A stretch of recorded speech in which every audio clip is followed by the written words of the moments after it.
Smart Alec Show, baby! Today, we got a truly legendary young man with us today. This young man has played pro soccer in the U.S. with the Philadelphia Union, Orlando City SC in the MLS, where he was team captain. And not only that, but won team MVP and Defender of the Year. The man has hit bangers into the back of the net in clutch time to win games, even as a defender. Truly legendary stuff, guys. Voted top 24 under 24 in consecutive years from 2013 to 2014.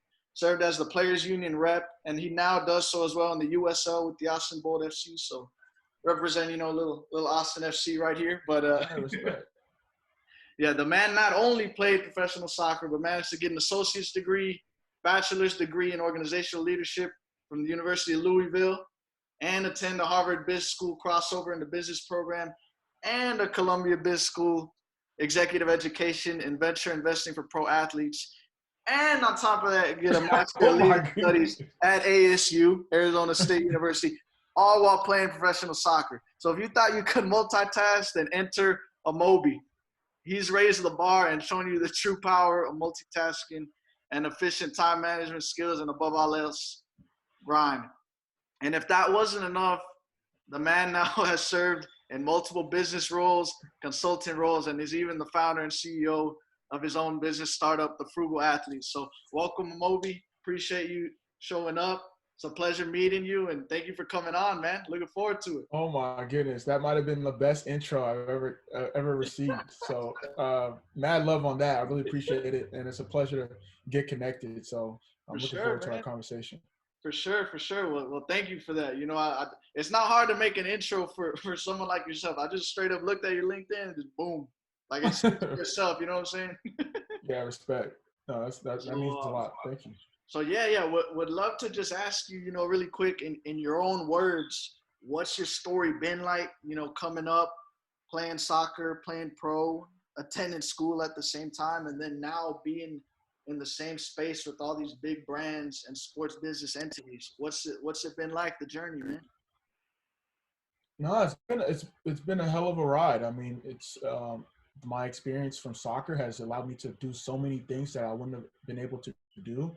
I mean, I think first and foremost, I got to give credit to my parents. Being a first generation Nigerian American, they sacrificed a lot for me and my siblings. I'm the oldest of 4 siblings. So growing up playing soccer and basketball until soccer kind of took over, it wouldn't have been possible if they weren't sacrificing their hours and their weekends to, drive us to games and, practices and all that. So I had the fortunate ability, at a young age to, play for some high level teams.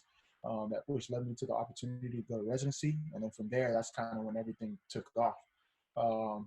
Travel all over the world, compete for the U17 World Cup, and then ultimately went to UCLA. Fortunately, we had a good season, good senior class, good freshman class, and I left after my freshman year. So 10 years later, still playing soccer, made stops all around the world, all around the country, and still love it. But with that, I've been able to meet a lot of cool people, learn a lot, and with that, just trying to develop some of the things that I like to do off the field. So, whether it's a Frugality, whether it's my foundation, whether it's, continue to educate myself, I think as athletes, we have a unique opportunity to take advantage of our time and our leverage and our resources. So that's what I'm all about. For sure. Wow, man. So you're the oldest of 4 siblings, huh? Yep. Awesome, man. I'm actually the oldest of 4 siblings myself. Respect. You know what it's like. We get blamed for everything. Yeah, you get blamed for everything. And coming up, I feel like, at least for me, it was like my parents were the strictest on me because I was the first one. By the 4th one, it's like, all right, we already seen this. Already been through yeah. You know what I'm saying? So exactly. Yeah. So correct me if I'm wrong. I feel like a lot of times the firstborn, I like, at least from what I've seen with others in my family and like friend groups, a lot of times it's like there's this natural leadership that comes from being the oldest of siblings, and you kind of have to like just watch over your younger siblings, and you kind of learn how to deal with things. Did that ever help you, like in the business space or on the field, stuff like that? Yeah, that's a great point, and that's a great correlation, especially as a first generation and then being the oldest. I was kind of like the trial and error in terms of like, all right, how does this work? How does this doesn't work? And like apply it to the rest of my sibling. And then for me personally, I'm the one that has to set the example or set the tone for my siblings, so they can like kind of model, you know, my development, my career, not just like from a sports perspective, but from school and life and like social outings and stuff like that. And then I kind of took that responsibility, as I'm sure you did too. It's like you just have a natural protective instinct against your for your siblings, and then you kind of want to show them the ropes. And then for me, I think that's definitely applied in a business standpoint in understanding, like, you know, you have to put your hand up and, you know, find the way first. And then with that, you take the information as you've learned and give it back to the people that are coming behind you. No doubt, man. That's what it's all about. And I love what you said about, you know, having to set the bar high and really set the example, right? Because like that's one of the things that factored into my decision, like to come to UT. Because I came up playing soccer my whole life, played the keeper position. Even at 5'7", I played keeper, had the hops and athleticism to get around and do it. But I elected to not play college ball because like at my height, I was really only gonna be able to play like D3, right? D3 max D2. So I was like, you know what? I'm gonna go to community college for a year and then I'm gonna get into UT because I know they had a good business program. So I was like, I'm doing that because I know my decisions are bigger than myself, right? So it's like I want to set the bar high for my siblings. Like, hey, go get your education. Really focus on, you know, what you want to do for your future. So that's definitely a good point, man. You got to exemplify and really be a leader, you know. So yeah, Exactly. appreciate that answer, man. So talk to us about a frugal athlete, man. Like what's that like, and what are all y'all about? Yeah. Yeah, so Frugal Athlete's basically my baby, but a Frugal Athlete's an online financial media platform that promotes prudent financial practices and smart career decisions amongst professional athletes and student athletes. So our mission is we want to help athletes make, manage, and multiply money through financial education and athlete empowerment. We have a newsletter, we have a podcast, we have video content, we have written content, and we do consulting and workshops and different things like that to help not only athletes, but because athletes are natural trendsetters, the people that follow these athletes learn more about their financial playbooks. Absolutely, man. So what made you want to start a frugal athlete? Like at what point within your professional career or upbringing did you say like there's a problem here within the way, you know, professional athletes manage their money, or maybe people try to exploit them or things of that nature? When was the moment where you're like, I need to do this, and I know I have the capabilities and the resources to do it? To be honest, I mean, growing up, I was always interested in business and finance and entrepreneurship, marketing, all that. But it wasn't until I saw the 30 for 30 Broke documentary where I was like, okay, I want to do something about this. I want to learn about, you know, the athletes that are doing it right. Because all I hear about is athletes that are losing their money, or athletes that we can't really compare ourselves to from a monetary standpoint. You know, the Tom Brady's, I know we touched on it earlier, LeBron James. But how can we learn the principles that they're applying and apply it to our own financial playbooks? You know, I'm a professional athlete, but there's no way I'm going to make money like Serena Williams or Tom Brady or LeBron James or, you know, all these Tiger Woods, all these star athletes that are anomalies. But with my leverage as a professional athlete, there's ways that I can use my capital, my resources, my opportunities to build a financial stability pyramid. No doubt, man. No doubt. So what are the biggest things you like the actual values and the applicable teachings you preach at Frugal Athlete that, you know, because I feel like in today's society, like around so much materialism and so much clout chasing, like it's hard for a lot of people to remain humble and stay frugal and live, like do things that intrinsically motivate them instead of like always looking for the extrinsic thing, like what's going to look the best, what's going to make me look the best, like more egotistical things. So how do you really preach it and convince athletes, and not only athletes, but just anyone, to really practice humility and frugality within, you know, today's society? No, that's a great question. I think most importantly, I think is you got to find out who you are. Like, what drives you? What are your values? What are your motives in terms of what impact you want to have on your life? Um, you know, a mentor told me, you know, when it's all said and done, do you want to be remembered as a warning, or do you want to be remembered as an example? So that's first and foremost. You got to find out who you are from a personal development standpoint. Because a lot of times when people think about money, it's like, oh yeah, they did this, they did that, but it really stems down to because of their behavior, like what they want as a person, their behavior around money, their behavior around finance. So if you can get to who you are as a person first, then you know like what drives you, what motivates you, what you want to do with your life. And then you can get to the topic of money. So some principles that we definitely drive home, and some of it's very simple, but sometimes the hardest things to do are the most simplest things.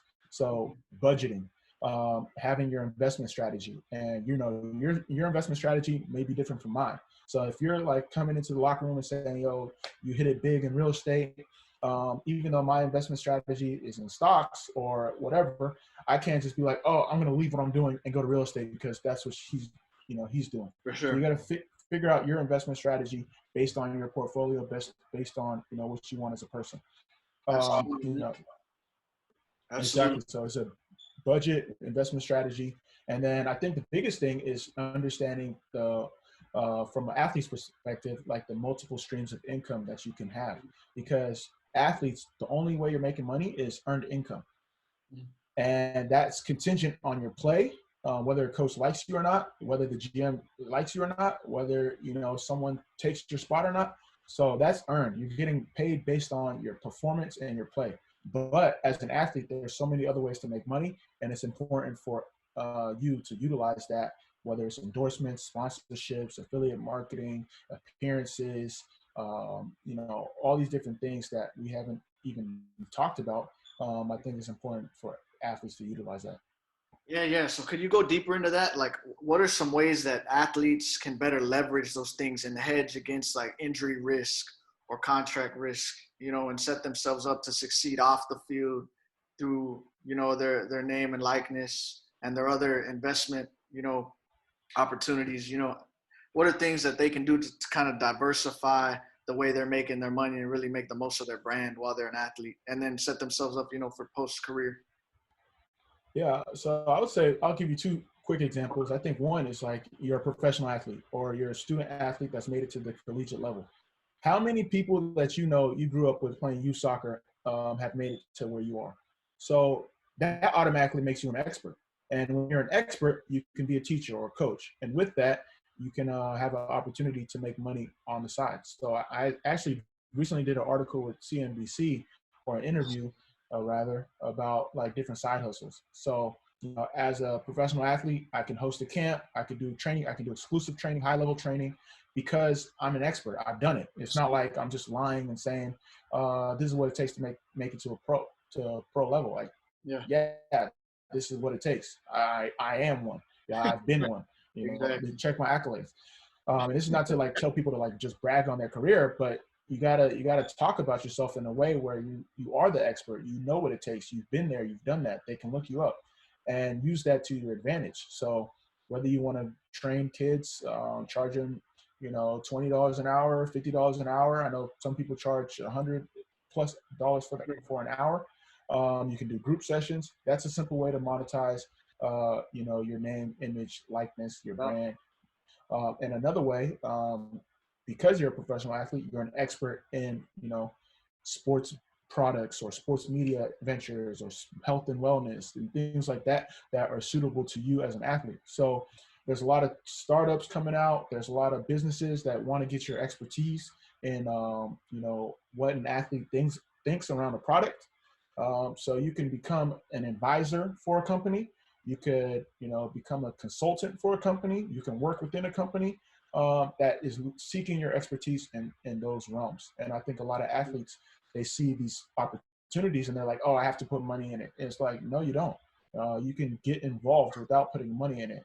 And I know whenever we talk about finance, it's important to say disclaimer that, make sure you consult with your financial team, your financial experts, lawyers, all that before you get into, anything that we talk about. No doubt, man. No doubt. I just want to say, like, tremendous respect for what you're doing at a Frugal Athlete, just because I feel like in today's times, it's very important and it's a very good cause to get behind, for athletes to really take control of their finances and their brand and what they can do, as opposed to in older times where agents and owners and leagues, really took advantage of everything, that revolved around the athlete and in a lot of ways exploited the athlete. So I love how, in today's era, we've seen it, as we were talking about earlier with Braun, really taking advantage of his own brand and really moving things in his own direction. So just tremendous respect for the mission y'all got going over there. and all the Most content definitely. you put out, man.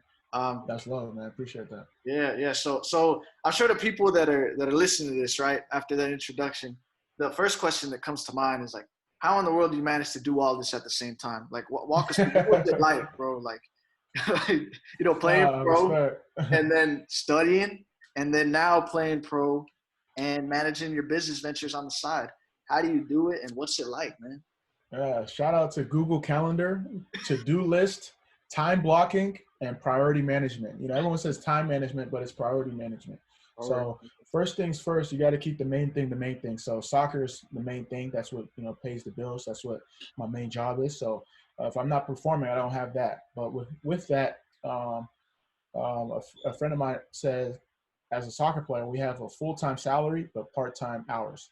So taking advantage of the free time. My days 9 to 12 from a workout standpoint, maybe like 8 to 12, but I'm done by 12. So what am I going to do from 12 to 10 or 12 to 11 when I go to bed? That's time I can use for these projects that I'm working on. So yeah, it can get overwhelming, but if you schedule properly, if you align properly, uh, it's not too difficult. No doubt. That's really interesting to me. So you said full-time salary, part-time hours, right? So a Yeah. regular day for you, like if it's not game day, right? You're saying it's 9 to 12 around there? Yeah. So typical game day, typical in season, like right now it's off season. Typical in season would be practice. You got to show up at between 8 to 8:30. Practice 9:30. You have your practice for about hour and a half, 2 hours, and then if you have weights or if you want to work on weights, an extra hour, you're done by like 12:1. Okay.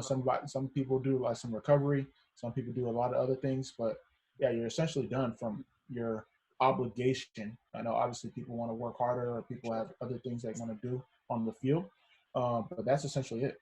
No doubt. So it seems to me like this off time, this other latter part of the day is really what separates athletes that, are very successful off the field versus the ones that aren't, right? So what are a lot of athletes doing right now within that free time that you think is hindering them from doing stuff that you're doing, like entrepreneurial ventures and stuff Yeah. like that? Well, I don't want to talk about all the athletes because some have families, so they're taking care of their families and stuff like that. But No for the doubt. athletes that are just watching like Netflix Mhm. or just chilling around, not really doing anything, playing video games, and like that's not to say video games, anything's wrong with video games or anything's wrong with watching TV, but from a video standpoint, you can get on Twitch and start making money off that. No I doubt. know not everything's about making money, but that's another way. A full athlete, I feel like I have to say like you can do that. Yeah, Um, you got it. but exactly, but instead of just like being, I don't want to say like a bum or a house bum, you can like set up a coffee or a lunch meeting with somebody, and it doesn't have to be every day. Just be once a week. Like every Tuesday, this is what I want to do. I want to meet with somebody, learn about them, go about that. But for the most part, people just chill around. So they just chill in their hotel, sorry, not hotel, their apartment or their house or their condo, and then eat, chill, watch TV, hang around, Mhm. and do it all over again. But that's time, precious time wasted, in my opinion. No doubt, no doubt. I'd imagine, I do feel like a sense of empathy though and understanding in the sense that like for a lot of pro athletes, you don't want to go out and about to do things because you feel like people probably won't leave you alone, right? And Yeah, also, people always wanting something from you. And then also, I think like healthy balance. yeah, exactly. And I think that recovery time, I'm sure, is like very, very crucial to y'all when you're pushing your body and your mind to the limit, especially in season. You do need some of Exactly. that relaxation time, but definitely, like you said, a balance of everything. So, just wanted to ask next. So, really, like, what's it like playing? What was it like playing in the MLS and now in the USL, and what really separates, pro athletes from just like the business professionals that work behind the scenes in sports, and then also like everyday people? Like what are the differences in the personalities, and how do you deal with all of them, Yeah, so I mean, it's a blessing to be able to play professional soccer. So in the MLS, playing in Philadelphia, Orlando, Kansas City, Portland, over 150 games. Um, you can't take it for granted. You man? see why the top players stay at that high level. You see why the players are doing well. And then at the USL level, it's a competitive league. It's not near the level of MLS, but you see guys that are hungry, young guys that are trying to make it to the next level, older guys that are, kind of have played their careers and like trying to settle down, or you got, older guys that are trying to get back into the league. So it's a good mixture of talent. You know, to be able to play at any level professionally is an accomplishment within itself. Absolutely. And then, sorry, for the second part, some of the principles that athletes have when it comes to like the business setting, I think the biggest takeaway that like a lot of corporate people is the ability to take feedback or criticism and act on it. So, as an athlete, like when a coach, like gets on you, it's not like a bad thing. It's like because they see potential in you, they know you can do the job. So a lot of athletes take those same principles and apply it to the business setting. Goals, like understanding goals, understanding working within a team, understanding, deadlines, understanding pushing through adversity. These are all ways athletes can maximize, their ability to excel in the business space. No doubt, man. And like you said, I feel like sports is kind of a microcosm of society in a sense, right? Like you can see who the winners and losers are on the field, right? And in life, it's Yeah. not as easy. But I feel like sports just teaches you things, teaches you values for life. Like you said, being able to take constructive criticism and not take it to heart. That's something we as athletes learn. And obviously, you can carry that into other spaces in life, right? And that's really important. So what are some of the other biggest values and lessons that you learn on the field that help you the most in business, man? There are many ways to the top of the mountain. That's one. That's one that sticks home. Right. That's one I like preach all the time. Um, you know, my journey up top is not going to be the same as yours. Yours is not going to be the same as mine. But understanding that and embracing that, I think that's the one thing that I've learned from sports. My career, I've been able to, have a lot of ups and downs, all for the benefit of my career. Everything happened for a reason. So understanding that in my journey and not trying to compare it to, well, this guy did this and the coach likes him. Like, no, that's not what's meant for me. So understanding that has really helped me in understanding my business and, kind of figuring out what I bring to the table. I think that's another thing, like knowing your role. Like you may be the star player and you may be a role player, you may be a utility player, you may be a motivator, you may be a bench player. All roles within the team matter. Uh, I think when it comes to business, the best principle you can apply it to is like during the California gold rush. Everyone was looking for gold. Everyone was looking for gold, but you had people making money making shovels. You had people making money making boots. You had people making money making jeans. So understanding that you don't have to be, going for gold all the time. You can be a provider. You can be a supplemental piece and still be valuable. Absolutely, man. I think that's huge and that's beautifully put, right? Like everyone has a role, and just because you're not the star or you have this role as opposed to the other doesn't mean that you're any less important. You know what I'm saying? Like I used to always have like a lot of respect for my teammates on the bench that were just there to, like if they needed to come in the game and capitalize on something, like cool. But if not, they're there, they're positive, they have a different perspective of what's going on the field to give you insight. You know what I mean? So Exactly. I think everyone has a role, man, no matter what. And if you buy in, that's what's important, man. So um, going off of that, what was it like being a MLS Players Union rep? And what kind of things did you have to deal with and tasks did you have to carry out with the Players Association, man? Like what were the biggest challenges and rewards dealing, with these issues for the union and the athletes you represent? Yeah, so the biggest reward right off the back was helping the players avoid a strike. Yeah. We would have striked if we needed to, but we were able to work with the ownership groups and figure out a cause of action that helped and was beneficial to all parties. So being that liaison for my fellow teammates, my fellow athletes, my fellow competitors was a blessing. But I was able to learn so much about like how the actual business of sports really works. As an athlete, we just think we play the games, we get money, we go home. But no, it goes way deeper than that in terms of contracts. Who are the key stakeholders? Every action has a reaction, and understanding that and really getting to the fine tuning of what that all means, the complexities of each issue. So I really think it was important for my development and my growth, as someone that wants to get into sports business moving forward, to learn about that. And then now I've been able to take some of the things that I've applied and learned and apply it to my new role within the USL Players Association as well. Very awesome, man. So when was this strike gonna go down? How long ago was this? This was with 2000, was it 2015? 2014, 2015. The CBA negotiation had expired, and we are trying to sign a new one. And there was a lot of talk about possibly not moving forward with what we thought at the time wasn't right. So we had to go into DC, had a couple weeks of meetings, and ultimately everyone came together and we figured something out. Awesome, man. Well, props to you, avoiding the strike and getting it done, man. I'd imagine there's so many different stakeholders that I can't even imagine the amount of like mental awareness and agility you got to have to just make sure to get everyone to, compromise and get on the same page. So respect. Yeah, it's so tough. And that's something I realized. It's like, everything has some moving parts to it. And it wasn't just me. There's so many people involved. And then we had this MLS Players Association that does a great job of, kind of handling that battle for us. But yeah, it was an amazing experience to learn and an amazing experience to be part of. Absolutely, man. So are the PAs similar for every league, like the NFL PA, NBA PA, MLS? Like, every Players Association is somewhat similar, but every association kind of provides something different. Okay. But yeah, ultimately it's for the protection of the players and help them, understand the facets of the league that they're playing in.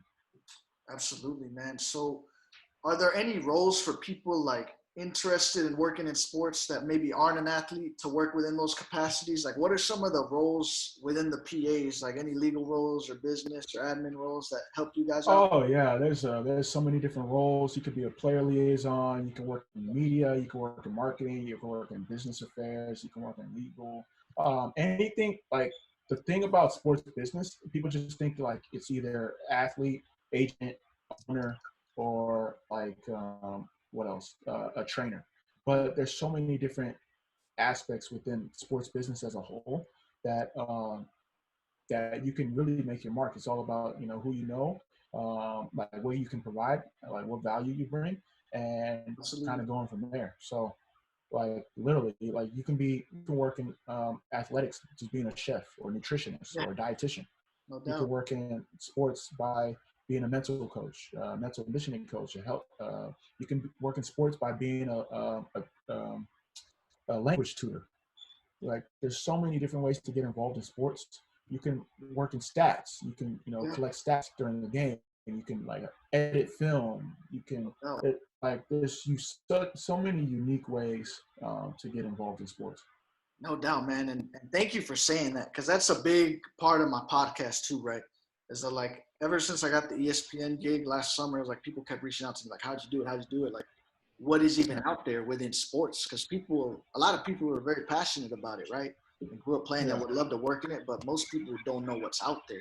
It's like a very niche industry from the outside. And like you said, networking is crucial, right? Because it seems like a very tight-knit community at the same time as well. Like everyone. So yeah, like I think what you said is very helpful to people out there listening, in terms of like all the different opportunities that you can get into. Like last night I was watching the video about DK Metcalf, like his chef, what he whips up, and the dude's like, it looks like he's got no body fat on him, you know what I'm saying? So facts. Or like Pete Carroll has a sports psychologist, and those dudes in clutch time, they really don't lose, man. So just seeing all the different roles within sports, it's crazy, man. So appreciate your insight there. You could be a graphic designer, and I love what you're doing with this podcast because a lot of people ask me as well. So, a frugal athlete, that's a sports business. So, if you know any graphic designers, social media content creators, blog writers in the financial space, if you're looking and you're listening to this podcast, or Alec, reach out to me. Tell me Alec sent you, and we can try to get something sorted. We have unpaid, paid internship roles, and then we hope in 2021 that we're going to have like part-time roles for people. So if you're looking to learn and you want an opportunity, I can hopefully use my network to help you springboard moving forward. But we got a spot for you at Frugal. No doubt, no doubt. Y'all heard it here first. Hit me up. We'll set you up right with Amobi. They're doing amazing things out there. Um, yeah, man. There's endless opportunity, man, and that's what I love about doing this. Just networking within the space. It's like there's so many people that are just passionate and very driven by their mission, like yourself, and it's awesome to see. It's motivating for people like myself. You know, I barely discovered you're a frugal athlete, company this week, so I still got to listen to a bunch of your podcasts. I know you Oh got no worries, man. We variation, got time. but yeah, I'm gonna definitely be checking it out, man. It's very Respect. unique, and I love it. I love it, man. So to kind of move towards wrapping things up now, what would you say to like any athletes in the world that are finishing out their college careers and they're probably not going to go pro and they want to pivot into other career avenues and roles within the sports business space? Like, what would you say is out there for them to someone, coming on the downside of their athletic career, after having been doing it so long? I would say follow your passions. Or actually, sorry, find a passion outside of your sport. Take advantage of you being a college athlete. You're in a unique position. You have relationships with your fellow classmates, your alumni, your experience as a sport professional. You're not a full-on professional, but you're a professional at the collegiate level. Take advantage of that and really tap into the people that can help you. I would say have a breakdown of things that you're good at, things that you like to do, and things that you want to do, and then break down people that you know in those realms. And you know, the skills that you already have, the innate values that you already possess, you're going to be successful. So that's just what I want to give you guys a vote of confidence. It's really the sky's the limit. Even though it didn't work out from a professional standpoint, you can be a professional in something else.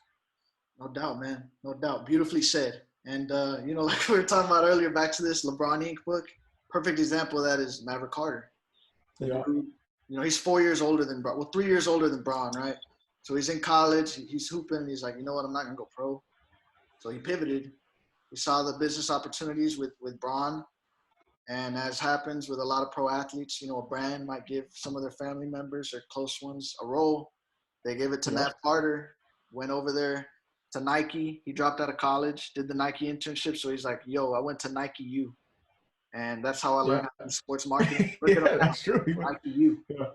Yeah, so I mean, there's so many different ways, like you said, for athletes to leverage what they've already been through, the lessons already learned on the field, and apply it into other areas of life. Man, the opportunities are endless. That goes for anyone too, outside of the sports realm. Like even if you're not a collegiate athlete and you're someone like myself, just focused on the books and the business side of things, there's endless opportunities, and you just got to apply those same mindsets that you use for success on the field, man. So. Yeah, Factual. appreciate it. Factual. Appreciate it. But No, most definitely. yeah, any other last words, Amobi? It was great having you, man, and I learned a lot just about the sports side of things, player representation, and the business ventures you got going on, man. This was golden nugget stuff, man. This is a lot of knowledge. Nah, once again, it was a pleasure to connect. Caitlin, she's someone that's doing great things. So when she made the connection, I was like, oh, yep, we got to make it happen. So I appreciate you having me on the platform. I wish you the best in your future. I know some big things are on the horizon. Hopefully, man, just trying to make it happen, and trying to stay genuine with what I'm trying to do, man. That's the biggest thing for my brand, and is just being genuine with what I want to work in, and also who I meet. Like I'm never going to meet someone just to get something out of it. Like it's truly to connect, like me and you did today. And yeah, it's just that's the goal of the podcast too, is just genuine connection, just proving that you don't got to be fake within the business space. You can just do things for the right reason, and it'll work out for you. That's what I've learned in life, is anytime I deviated away from who I truly am, it didn't work out for me. So just being true to who you are and your strengths, and double down on your passions, man. So yeah, I appreciate the kind wishes, man. I appreciate the kind wishes. And, whenever you got a game or something, man, we'll have to connect, and I'd love to go watch you play and support, man. Oh, most definitely. For sure. No doubt, no doubt. So you're in California right now. When are you back playing and stuff? So season is going to start sometime next year, depending on with COVID. There's going to be an extension on when the start date is, but yeah, it should be back next year, starting around April, May. It's not confirmed yet, but I think that's when the season's going to start. Awesome, man. Awesome. So you'll be back in Austin, or where are you gonna be at? We'll see. That's the plan, but you never know. I've been on any. One rule is like you never know. Always have a backpack. So when you say that, are you a free agent, or are you? So I have my option with Austin right now, but we'll see if they pick it up, and then with that, if they don't pick it up, then I'll be a free agent. Okay. So. And what's the sentiment right now with Austin Bold? Like now that like Austin FC is coming out here with MLS and stuff like that, what's the sentiment in the soccer space out here, man? I think you'd have to talk to the owner, but from what I heard, they're still going to be coming around. They have a good market. Austin is such a big city that's always growing. Austin FC is going to be in the North Austin, while Austin Bolt's at Circuit of the Americas. So they have kind of their own demographic per se. But I feel like the more the better. The more opportunity for people to play, the more opportunity for fans to embrace the game of soccer. It's only going to be better for the community and better for the sport of soccer. So I'm pretty sure Austin Bolt is going to be staying around for years to come, as will Austin FC. And hopefully, they can find ways to work together and create that synergy, because at the end of the day, it's all about the Austin community and like how soccer can help bridge that culture. No doubt, man. That synergy, I'm excited to see it. I actually talked with someone from Austin FC that used to work with a couple teams in Europe. His name is Juan Delgado. He's from Spain. Very cool dude, very like progressive thinker, and some of the stuff that it seems like Austin FC has lined up, to synergize with the city of Austin and with you guys seems exciting, man. What I want to see more than anything is see the sport of soccer grow in the U.S. and it's an exciting time, man. We'll see what happens. But I'm not gonna hold you too long, man. I really appreciate you doing this, and you enjoy your weekend, man. We'll be in touch. Yeah, yes, sir. Most def. Catch you later, bro. No doubt. Take it easy, Amobi. Don't be such a smart Alec.